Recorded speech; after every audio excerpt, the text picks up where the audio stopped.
Good morning, everyone. Kevin Kruse here with a Throwback Thursday episode. I'm dialing it back to early April 2017 with an interview with someone who I think is, one of the smartest people when it comes to running effective meetings, Paul Axtell. So much of our life, so much of our work life is involved in going to meetings, facilitating meetings, organizing meetings.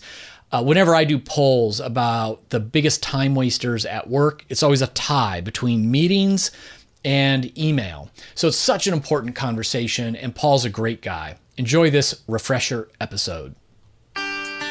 Would you like to accelerate your career and reach your full potential in just minutes a day?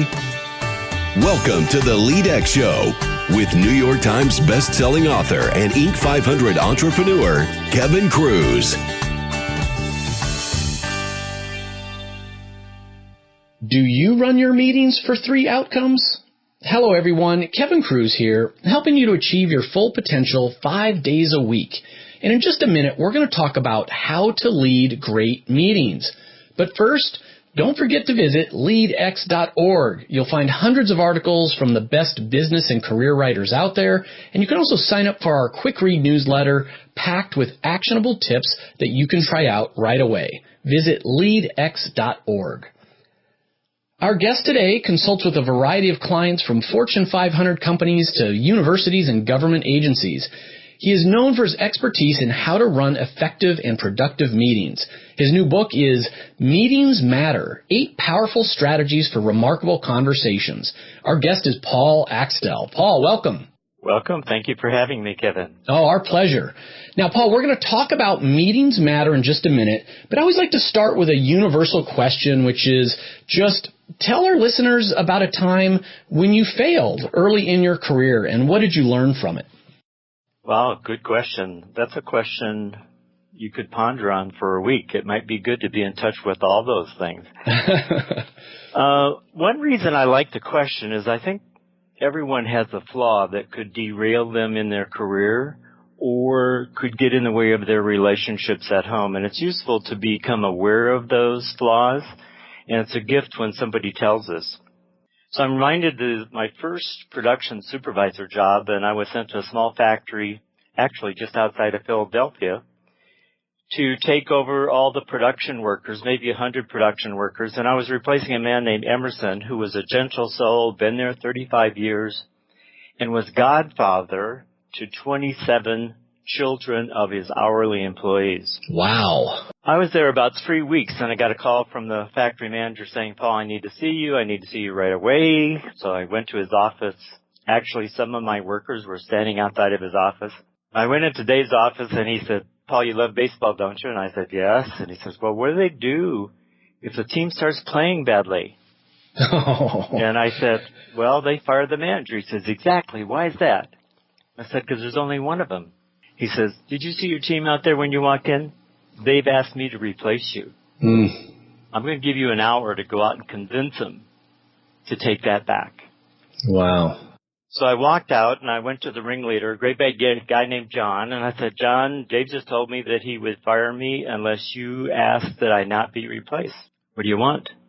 He said, we want you to stop walking past us when you go through the factory, and more than that, we want to be your friend. We're human beings, and we want to be treated like that. Well, the lesson is don't walk past people in life. I mean, you're important to people.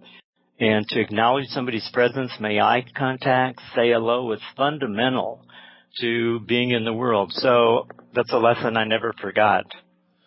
Paul, that is an amazing story. Again, this is one of my universal questions, and that is a powerful story. And it must have been tough. I mean, did you realize going in that you were following in the footsteps of this beloved leader? Were you apprehensive at the time? Did you realize what you were walking into? Not so much from that perspective, but from the perspective that I was pretty shy.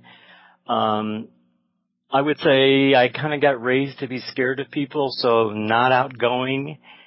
So my preference is to not stop and talk to people. I'm a pretty quiet, reflective person. So I kind of knew I had that flaw, but the gift was there's the first manager who had me say, not here, Paul. You don't get to do that when you work in an organization.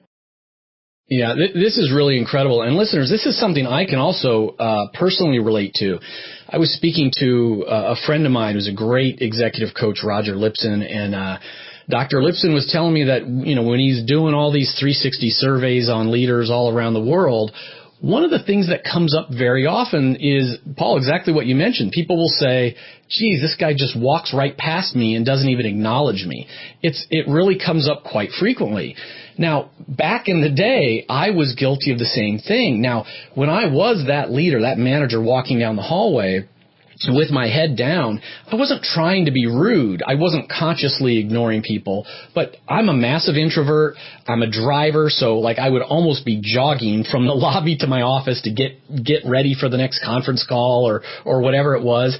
And it was true. I didn't notice. I didn't even see the people I was passing because I was so into my own head. So it was unintentional, but the message that it sent, or was how it was being interpreted, was that, oh wow, we don't even count. We're not even here. Kevin doesn't even bother to acknowledge us. He's better than us. And that was, as soon as it was explained to me, Paul, I'm sure like you saved your job, right? Once you knew? Well, exactly. And I started talking to the people who check out my groceries. I talked to people in elevators. It's not that you don't have the skill. It's just that you have a personal preference to use it or not. And many of us need to kind of be more intentional about using that skill, about connecting with people. I love that. Connecting one person at a time. So let's pivot over to your new book, Meetings Matter, 8 Powerful Strategies for Remarkable Conversations. So, Paul, is this about meetings or is it about conversations? It's about conversations. I think it's about the 3 things that pretty much make people really effective in life: perspective, conversation, and relationship. And then meetings is one place where all those 3 things come into play. But I've got a particular model that I kind of think from, operate from, train from, which is conversations all you've got to have life turn out. Love it. Now, clearly that's not true, but you raise your kids with conversations. Clearly the most important skill in an organization after whatever your core competency is, whether that's accounting or marketing, is your ability to convene a small group of people and make progress in that meeting and make progress afterwards. Process skills with respect to conducting conversation is the most important piece if you want to have influence. Love it. I mean, and this idea that, really life is a series of conversations, and there's so much at stake from doing it right. And just think about how much of our time at work is now spent in meetings. So what better place to develop those skills? And you say, conversations need to be designed. So at a high level, as we're thinking about, leading a meeting tomorrow or at the end of this week, what can we do to design a better meeting, a better conversation? Give us the high level, Paul. Well, clearly, if there's just 2 of us going to coffee, we can simply say, hey, let's get together and make this decision, and that's probably enough design. In fact, small groups of 4 or 5, design is less important. You get above 8 or a complex topic, design is more important with respect to making sure that meeting turns out. And the simplest design is, how long are we going to spend talking about this? Where do we want to be at the end of that conversation? What are we looking for from the people who are attending? And is there a preferred way that we walk through this?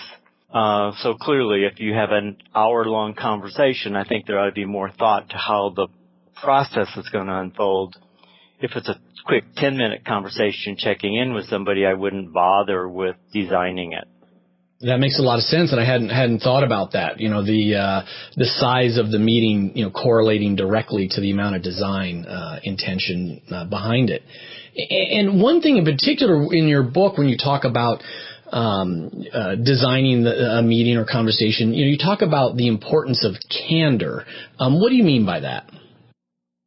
Basically, that everybody says what they need to say or ask in order to be fully expressed. One of the aspects, if you ask people about being a part of a high-performing team, if they reflect back on their experience, the number one answer is often, I feel like I was totally expressed. I didn't leave anything behind unsaid or unasked. And so how do you manage a conversation such that people never leave with anything unsaid? I saw a recent Google study about high-performing teams, and they came down with two things. Number one, there was psychological safety for people to be vulnerable. And number two, there was broad participation. So if you think about those get at the whole notion of people being fully expressed. And if you look why that doesn't happen, well, basically because meetings are booked back to back and there's more items on the agenda than people can handle. And we've got this drive pulse to us rather than this quiet, reflective, social turn-taking. So we just need to kind of maybe up the intention about maybe meetings is a place where we socially connect, since we no longer are spending time away from work socially connecting, if that makes sense. Oh, it makes a lot of sense. Yeah, that's smart.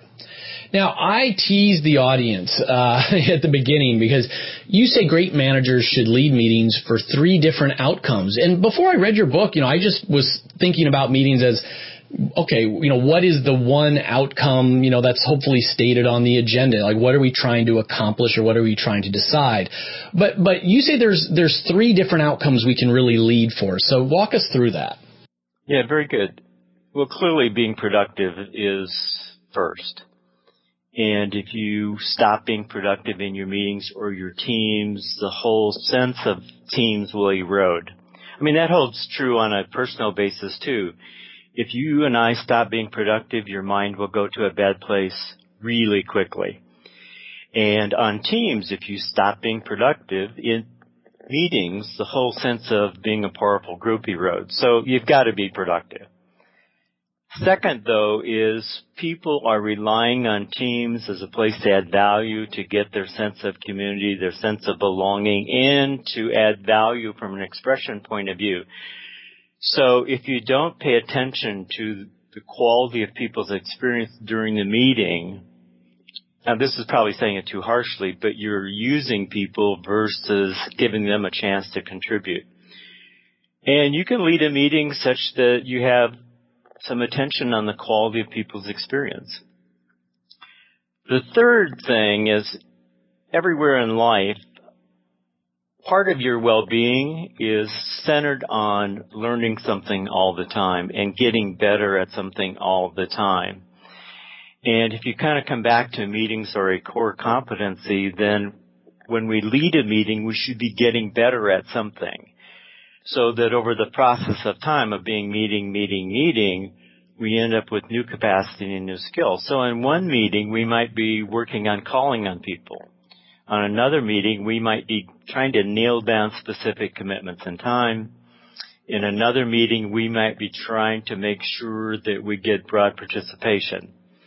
So you're in these meetings, the intention is let's get better as we work through the process of meetings.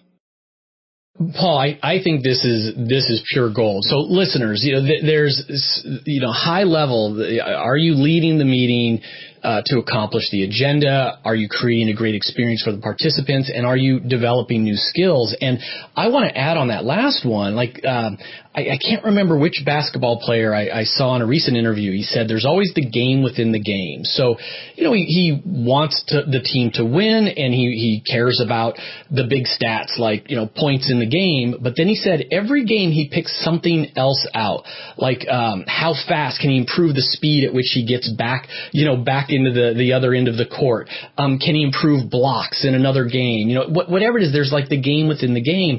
And listeners, you don't need to be the meeting leader to take advantage of this. Go into the next meeting and focus on becoming a better listener. Go into the next meeting and say, hey, even though it's not my meeting, let me help keep everybody on track. One meeting. So you can pick the different things to work on and sort of develop your own skills, even if you're inside someone else's meeting. I just love that. So, Paul, before we wrap up, I like to challenge our listeners to become 1% better every single day. So is there something you can ask them to do today? May I use 2? Please. I think the first one is to notice who's not yet in the conversation. And more broadly, in life, notice who's on the outside, who's not participating, who's not speaking. So if you go out to dinner with 3 couples, it's likely that one person's not speaking. Clearly in meetings, there's likely to be people who are not getting into the conversation. So I think that's one of the most powerful things you can kind of look for is who's not yet in the conversation. If you notice they're not in, you can invite them. The second thing, if we get back to the notion that conversation matters and conversation is really the underpinning for relationship, I think we've got a lot of work to do on interrupting. If we don't manage our interrupting, it leads to a controlling, dominating, some would say bullying atmosphere. And the way to work on this is simply for 2 weeks, notice who interrupts who, and then what happens to the person who is interrupted or the conversation that was interrupted. If you simply pay attention and reflect back and notice on who interrupts who, and then the outcome on the person and the conversation, in 2 weeks, you'll be able to step into conversations and take care of people and conversations that were interrupted. Those would be my choices, Kevin. Powerful, Paul. Thank you.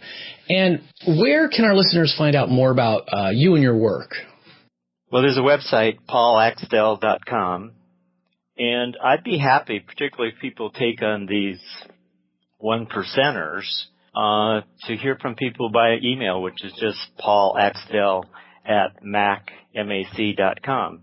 And then I'm on LinkedIn, but the primary source would be paulaxtell.com. Great. All right, friends, you've just been mentored by Paul Axtell. Don't forget you can get links and notes from this interview over at leadx.org, and you can get Paul's book from Amazon.com or your favorite bookstore. And one more thing, listeners, if you've ever gotten just one new idea from the LEADx show, please, please, please hop on over to iTunes, hit the subscribe button, and leave a short, honest review. And if you do that, send me an email. I'm at kevin@leadx.org, and we'll invite you into our private ambassador group on Facebook, where we do monthly giveaways, Q&A sessions with our guests, and other fun stuff. So until next time, remember, leadership isn't about a title or power or authority. Leadership is about influence. We are all leaders. The question is, what kind of leader will you be?